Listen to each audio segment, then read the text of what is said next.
गीता अपनी सास नीता के साथ रहा करती थी। दोनों सास बहू में काफी प्यार था, लेकिन घर के अंदर चल क्या रहा था किसी को कुछ पता नहीं था। सीधा बोले तो दोनों सास बहू के बीच दिखावे का प्यार था, लेकिन उन दोनों के बीच अक्सर घर के कामों को लेकर कलेश रहता था। क्या गीता अपने घर में काम नहीं करती थी, या फिर नीता ही अपनी बहू के कामों से खुश नहीं थी? चलिए देखते हैं। नीता सोफे पर बैठी होती है और तभी वो अपनी बहू गीता को आवाज लगाती है। बहू, ओ बहू, जरा चाय बना ला, शाम होने को आ रही है। सर दर्द से फटा जा रहा है, चाय पीऊंगी तो क्या पता सर दर्द ठीक हो जाए। नीता की आवाज सुनकर गीता अपनी सास के पास आती है और अपनी सास को ताना मारते हुए कहती है, माँ जी, आपका सर चाय ना पीने की वजह से दर्द नहीं हो रहा, बल्कि आपका सर ज्यादा टीवी देखने की वजह से हो रहा है। इसलिए अब ना आप टीवी देखना कम कर दीजिए, खुद की आंख और टीवी दोनों को ही आराम दीजिए। ये कैसे बात कर रही है बहू तू? अरे टीवी देखने से किसी को सर दर्द नहीं होता, और वैसे भी मैं यहाँ फालतू की चीज नहीं देखती, बल्कि सत्संग सुनती हूँ और उससे सिवाय शांति के कुछ और नहीं मिलता। नीता की बात सुनकर गीता कुछ नहीं बोलती और वहाँ से चली जाती है।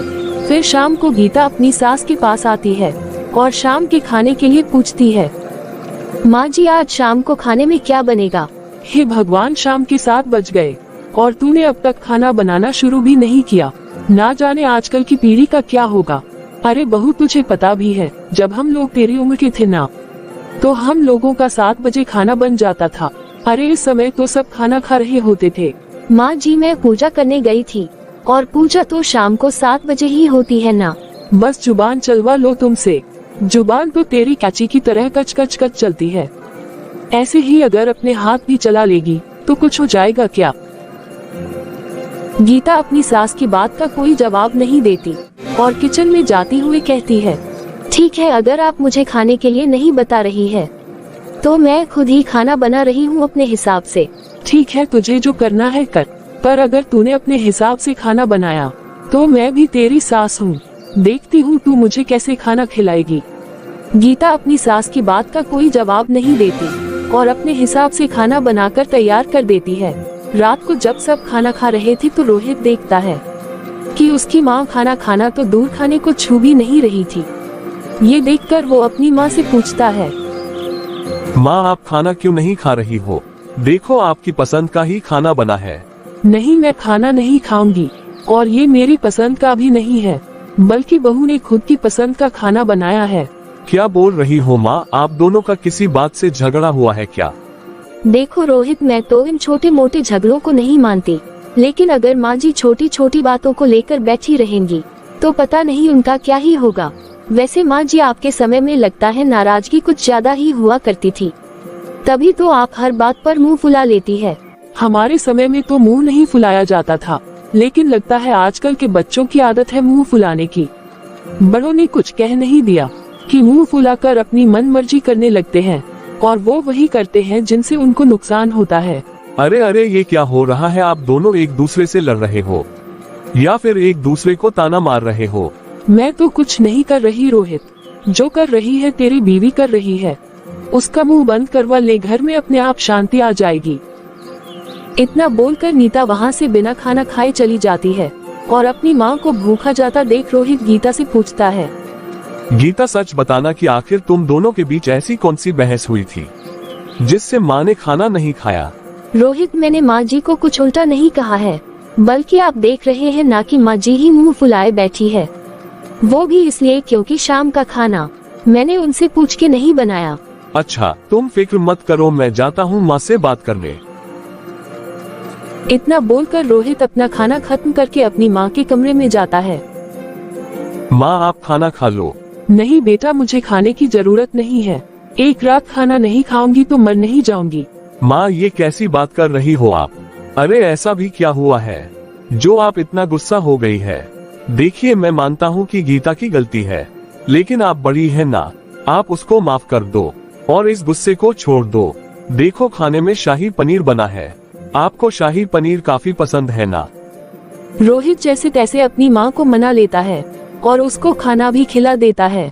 जैसे जैसे समय गुजरता है और गुजरते समय के साथ नीता और गीता की लड़ाइयाँ तो होती ही रहती है। घर में आए दिन ऐसे कलेश को देखकर रोहित अपने घर से काफी परेशान हो चुका था, क्योंकि वह अपनी माँ को तो कुछ बोल नहीं सकता था। इसलिए अपनी पत्नी गीता से कहता है, गीता तुम माँ से इतना क्यों लड़ती हो? रोहित मैं माँ जी से नहीं लड़ती, माँ जी हर चीज में अपना समय बताने लगती है। मैंने ऐसा किया था वैसा किया था। अरे उन्हें समझना चाहिए कि अब उनका समय नहीं रहा।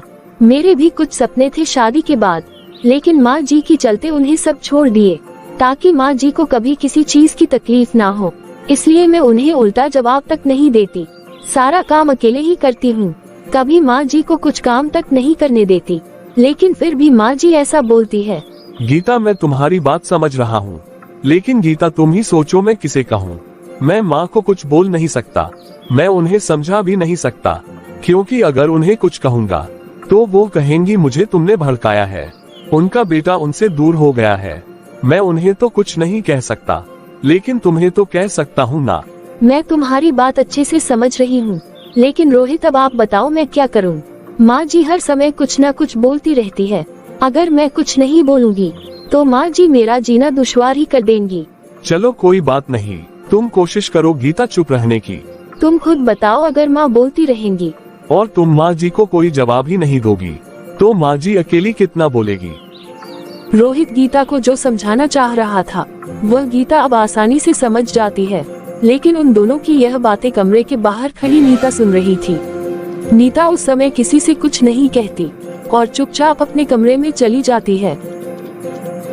इस गीता के बच्ची ने मेरे बेटे के अंदर इतना जहर खोल दिया है कि अब मेरा बेटा मुझसे बात तक करना पसंद नहीं करता।